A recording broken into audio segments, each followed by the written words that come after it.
భగవద్గీత అర్జున విషాదయోగం. యద్యప్యేతేన పశ్యంతి లోభోపహత చేతసః కులక్షే కృతం దోషం మిత్రద్రోహే చ పాతకం కథం న జ్ఞేయమస్మాభిః పాపాదస్మాన్నివర్తితుం కులక్షే కృతం దోషం ప్రపశ్యద్భిర్జనార్దనః. అంటే యది అపి ఏతేన పశ్యంతి లోభోపహత చేతస.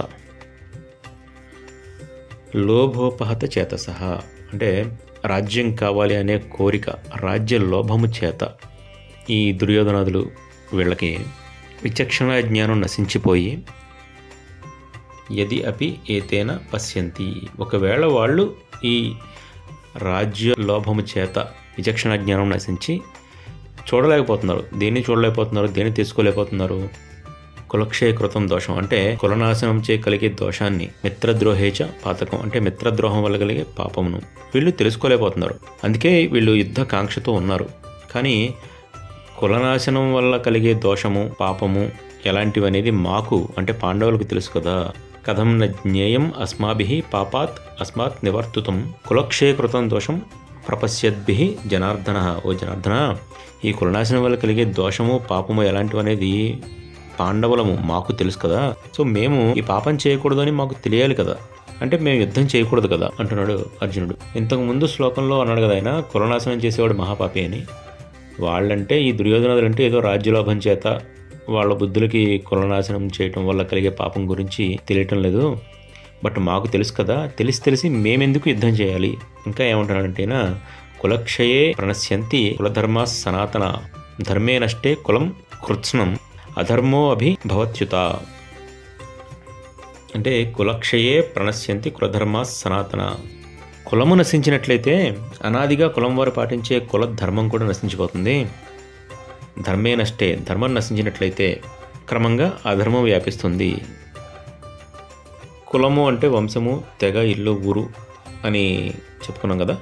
ఇక్కడ విషయం చెప్పాలి ఏంటంటే, ఈ మహాభారత యుద్ధంలో 18 అక్షౌహిణుల సైన్యం పాల్గొన్నారు. అంటే సుమారు 32 లక్షల మంది జన సమూహం ఈ సైన్యం అంతా యుద్ధం చేస్తారు. సరే, ఇక్కడ వారితో పాటు అంటే పోరాడే వారితో పాటు రథాన్ని నడిపే రథ సారథులు, డ్రైవర్స్, యుద్ధంలో గాయపడిన వాళ్ళకి వైద్యం చేసే వైద్యులు, డాక్టర్స్, గుర్రాలు, ఏనుగులు మొదలైన జంతువులు ఉన్నాయి కదా, వాటికి తగిలే దెబ్బలకి చికిత్స చేసే పశు వైద్యులు, వెటర్నరీ డాక్టర్లు, యుద్ధంలో వివిధ రకాల ఆయుధాలు వాడతారు కదా, ఏదైనా ఆయుధం పాడైపోతే దాన్ని బాగు చేసే నిపుణులు, ఈ ఇంజనీర్లు లాంటి వాళ్ళు, ఈ రథాలు ఏమన్నా ఇబ్బంది పడితే, రథం ఏమన్నా పాడైతే మళ్ళీ దాన్ని అక్కడెక్కడ బాగు చేయడానికి దానికి సంబంధించిన ఇంజనీర్స్, ఇలాంటి వాళ్ళు, ఇలా రకరకాల పనుల వాళ్ళు ఉన్నారు. ఆయా పనులను బట్టి వాళ్ళంతా ఓ వర్గం, ఓ తెగ, అది ఒక కులం అనుకోండి. అలా కేవలం క్షత్రియ కులం మాత్రమే కాదు, యుద్ధం వల్ల ఇతర వర్గాల వారు, ఇతర కులాల వారు కూడా చాలామంది చనిపోతారు. అంటే పెద్దలు, వృద్ధులు, మగవాళ్ళు వీళ్ళంతా యుద్ధంలో చచ్చిపోతే ఆయా కులాల్లో మిగిలిన పిల్లలకు కానీ స్త్రీలకు కానీ ఆ కులాలకు సంబంధించి వాళ్ళు పెట్టుకున్న నియమాలు, ఆ కుల ధర్మాలు ఇవన్నీ తెలియకపోవచ్చు. ఆ కుల కట్టుబాట్లు, నియమాలు తెలియనప్పుడు రాను వాటిని పాటించడం కూడా జరగదు. అంటే ఆయా కులాల వారు సనాతనంగా పాటిస్తూ వస్తున్న ధర్మం అక్కడితో ఆగిపోతుంది. ధర్మం లేని చోట అధర్మమే వ్యాప్తి చెందుతుంది. కులము అంటే వంశము, తెగ, ఇల్లు, ఊరు. ఊరంటే ఒక ప్రాంతం అని కూడా తీసుకోవచ్చు. ఒక వంశంలో వారి ఆహారపు అలవాట్లు, ఆచార వ్యవహారాలు ఒకలా ఉంటాయి. అలాగే ఒక తెగలో కట్టుబాట్లు, ఆహార నియమాలు ఇవన్నీ ఒకలా ఉంటాయి. ఊరు అంటే ఒక ప్రాంతం అనుకుంటే ఆ ప్రాంత వాతావరణ పరిస్థితులను బట్టి వారి నీతి నియమాలు, ఆహార వ్యవహారాలు ఇవన్నీ ఒకలా ఉంటాయి. వాళ్ళు తినే ఆహార పద్ధతులు, ఆహారం ఒకలా ఉంటుంది. ఓ కృష్ణ, అధర్మం వ్యాపించినచో ప్రదుష్యంతి కులస్త్రియ అంటే కులస్త్రీలు పాతివ్రత్యహీనులవుతారు, చెడిపోతారు కులస్త్రీలు. ఓ వార్ష్ణేయ నింద సంబంధించి అంటే వృష్టి వంశంలో ఉండేవాడు శ్రీకృష్ణుడు. ఈ యాదవ వంశంలో ఒక ప్రముఖుడు వృష్టి. ఆ తర్వాత తరాల్లో వాడు కాబట్టి శ్రీకృష్ణుడు వార్ష్ణేయాన్ని సంబోధించడం జరిగింది. అంటే ఇక్కడ కులాలకు సంబంధించి కాబట్టి ఈ వార్ష్ణేయ అనే సంబోధనని అర్జునుడు వాడాడు. ఓ వార్ష్ణేయ, స్త్రీల పాతివ్రత్యం చెడినట్లయితే వర్ణ సంకరం ఏర్పడుతుంది. అంటే ఓ కులపు స్త్రీ మరో కులపు పురుషునితో కూడి వారికి పుట్టే బిడ్డలు ఇటు ఈ కులం వారు కాక, అటు ఆ కులం వారు కాక, ఈ వర్ణం వారు కాక, ఆ వర్ణం వారు కాక, ఆ రెండు వర్ణాలు కలిసి ఓ సంకర జాతి, మరో కొత్త జాతి ఏర్పడుతుంది. కులం అంటే వంశము, తెగ, ఇల్లు, ఊరు అని చెప్పాం కదా. ఊరు అంటే ఒక ప్రాంతం కూడా కావచ్చు, అలా కూడా తీసుకోవచ్చు. సపోజ్ ఇప్పుడు ఒక వంశంలో వారి ఆహారపు అలవాట్లు, ఆచార వ్యవహారాలు ఒకలా ఉంటాయి. అలాగే ఒక తెగ తీసుకుంటే ఆ తెగలో కట్టుబాట్లు, వారి ఆహార నియమాలు ఒకలా ఉంటాయి. ఒక ఊరు అంటే ఒక ప్రాంతం అనుకుంటే ఆ ప్రాంతపు వాతావరణము, అక్కడి పరిస్థితులను బట్టి ఆ ప్రాంతం నియమాలు, వారి ఆహారపు అలవాట్లు ఒకలా ఉంటాయి. అంటే వారి శరీర ఇంటర్నల్ స్ట్రెంత్ కానీ, వాళ్ళు తీసుకునే ఆహారాన్ని బట్టి వాళ్ళ బుద్ధులు కానీ, వాళ్ళ ఆలోచనలు కానీ ఒకలా ఉంటాయి. వాళ్ళ తెలివితేటలు ఒక వేరేగా ఉంటుంటాయి. ఇలా క్రాస్ బ్రీడ్ అయిపోతే it effects the DNA structure. అంటే న్యాచురల్ ప్రాసెస్ని డిస్టర్బ్ చేయడం అనమాట. ప్రకృతిని ప్రకృతిగా ఉండనిస్తే మంచిది, ప్రకృతిగానే ఉండనివ్వాలి. దాన్ని కెలికి డిస్టర్బ్ చేస్తే అది వికృతంగా మారిపోతుంది. అలా 2 వేరువేరు వర్ణాల కలయిక వల్ల ఒక్కోసారి డిఎన్ఏ స్ట్రక్చర్లో మార్పుతో మంచి డిఎన్ఏ ఉన్న పిల్లలు పుట్టచ్చు, మంచి అలవాట్లు ఉన్నవాళ్ళు, మంచి శరీర దారుఢ్యం ఉన్నవాళ్ళు పుట్టచ్చు. అలా కాక తేడా అయితే గనక మానసిక వైకల్యం కానీ, శారీరక వైకల్యం కానీ ఉన్న సంతతి కలగచ్చు, లేదా విపరీత స్వభావం గల సంతతి కూడా కలగచ్చు. ఏ శాడిస్ట్గాళ్ళో, సైకోగాళ్ళో పుడితే వాళ్ళ వల్ల జనాలకి, లోకానికి ప్రమాదం కదా. తర్వాత ఇంకేమంటున్నాడు, సంకరో నరకాయైన కులజ్ఞానం కులస్య చ పతంతి పితరో హేషాం లుప్త పిండోదక క్రియా. ఇలా వేరువేరు జాతుల కలయిక అనేది కులనాశనం చేసేవారికి, ఇంకా అలా సంకరమైన కులానికి కూడా నరకహేతు అవుతుంది. వారి పితృదేవతలు శ్రాద్ధములు, తర్పణాలు లేనివారే అధోగతిని పొందుతారు అని ఈ శ్లోకానికి అర్థం. అంటే మహాభారతం సుమారు 5,000 సంవత్సరాల క్రితం జరిగింది. అప్పటికి వేరువేరు ధర్మాలు, ఆచార వ్యవహారాలు గల అనేక రకరకాల జాతుల వాళ్ళు ఉన్నారు. వైదిక ధర్మాన్ని ఆచరించే వాళ్ళంతా కర్మకాండ నిర్వహిస్తారు. మనిషి పుట్టినప్పటి నుంచి చనిపోయేంత వరకు రకరకాల సంస్కారాలు చేస్తున్నారు. బారసాలని, ఉపనయనం, ఇలా రకరకాలు ఉన్నాయి కదా. ఇంకా చనిపోయిన తర్వాత శ్రాద్ధ కర్మలు, పితృదేవతలకి తర్పణాలు మొదలైనవి. కొన్ని జాతులు వాళ్ళ ఆచారాల్లో ఇవేమి ఉండవు. వైదిక ధర్మాన్ని ఆచరించే వాళ్ళు మాత్రం ఈ కర్మకాండల్ని ఎక్కువ నిర్వహిస్తారు. సపోజు కొన్ని జాతుల వాళ్ళు వాళ్ళ ఆచారాలు ఇలాంటివి ఉండవు కాబట్టి అటువంటి జాతుల వారిని కనుక ఇప్పుడు మన జాతి స్త్రీలు వివాహం చేసుకుంటే, లేదా వాళ్ళతో కలిసి ఉంటే, వారికి ఈ వైదిక కర్మల విషయాల గురించి ఏం తెలియదు. కాబట్టి ఈ స్త్రీలకి, ఈ మన కుల స్త్రీలకి అప్పటికే ఈ పిల్లలు పుట్టి ఉంటే, ఎవరైతే పిల్లలు ఉంటారో వాళ్ళ చేత ఈ యుద్ధంలో మరణించిన వారికి శ్రాద్ధ కర్మలు, పిండ ప్రదానాలు లాంటివి చేయించరు. అలా శ్రాద్ధ కర్మలు చేయని వారు, ఆ వంశం వారు నరకానికి పోతారు.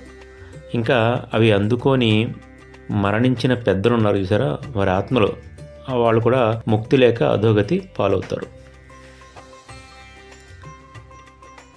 దోషైరేతై కులజ్ఞానం వర్ణసంకరకారకై ఉత్సాద్యంతే జాతిధర్మ కులధర్మాశ్చ శాశ్వతా ఉత్సన్న కులధర్మాణం మనుష్యాణం జనార్దన నరకే నియతం వాసో భవతీత్యను శుశ్రుమ. అంటే ఓ జనార్దన, ఇలా జాతి సంకరములకు కారణమైన ఈ దోషాల వల్ల ఆయా జాతుల వారు, ఆయా కులాల వారు ఎప్పటి నుంచో తరతరాలుగా ఆచరిస్తూ వస్తున్న ఆయా కుల ధర్మాలు, జాతి ధర్మాలన్నీ నశించిపోతున్నాయి. కుల ధర్మములు నశించిన మానవులకు శాశ్వత నరకవాసం కలుగుతుంది అని మనం విని ఉన్నాం కదా అంటున్నాడు అర్జునుడు. అహోపత మహాత్ పాపం కర్తుం వ్యవసితావయం యద్రాజ్య సుఖ లోభేన హంతుం స్వజనముద్యత. అంటే జనరల్గా బాగా బాధాకరమైన విషయం అన్నప్పుడు అనుకుంటుంటాం, అయ్యో ఇలా అయిపోయింది ఏంటని. ఇక్కడ అర్జునుడు కూడా అలానే అంటున్నాడు. అయ్యో మనం రాజ్యం పట్ల, రాజ్య సుఖం పట్ల ఆశ చేత బంధువుల్ని చంపడానికి సిద్ధపడి మహాపాపం చేయడానికి పూనుకున్నాం కదా. ఎంత దారుణం ఇది కృష్ణ, ఇటువంటి దారుణాన్ని నేను చేయలేను. యది మామ ప్రతీకారమశస్త్రం శస్త్రపాణయ ధార్తరాష్ట్ర రణే హన్యు తన్మే క్షేమతరం భవేత్.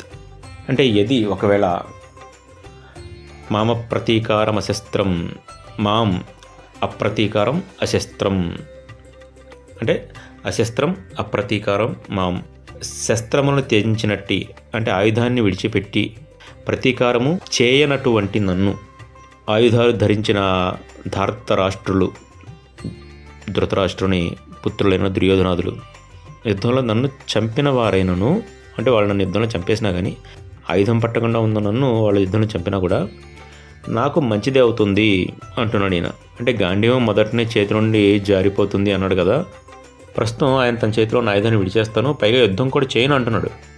చేతిలో ఆయుధం లేదు, ఒకవేళ ఆపోజిట్ సైడ్ వాళ్ళు తన మీద ఆయుధాలు ప్రయోగించినా తిరిగి ఆయన ప్రతీకారంగా రివర్స్లో వాళ్ళ మీద శస్త్రప్రయోగం చేయడు.